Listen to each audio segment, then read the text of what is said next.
அடுத்து 3 வச்சு நம்ம எப்படி போடுறதுன்னு பார்க்கலாம். 3 கோதுமை பீட்ஸை வச்சு ஸ்டார்ட் பண்ணும்போது எப்பவும் போல் ஸ்டார்ட் நாட் போட்டுருங்க. போட்டுட்டு கிராஸில் போடுங்க. எடுக்கிறத கிராஸில் போட்டு எடுத்துட்டு ஒரு குட்டியாக ஒரு செயின் ஸ்டிச் அங்கே போட்டுருங்க. போட்டுட்டு மறுபடியும் நீங்கள் எந்த இடத்துல எடுத்தீங்களோ அங்கேயே போயிட்டு போடும்போது அங்கேயும் ஒரு குட்டி நாட்டு போடணும். நீங்கள் வீடியோ பாருங்கள்.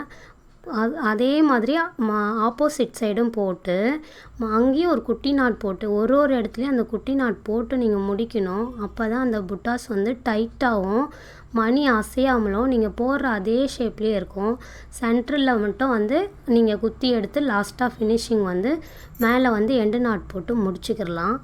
நீங்கள் அதை நல்லா தெளிவாக பாருங்கள். 1க்கு 2 முறை பார்த்தீங்கன்னா உங்களுக்கு வந்து அது புரியும். நீங்கள் நிறைய போட்டு பாருங்கள். 1 வந்து கட்டி பாருங்கள். அடுத்து 2 கட்டி பாருங்கள். அடுத்து 3 கட்டி பாருங்கள். உங்களுக்கு ஈஸியாக இருக்கும்.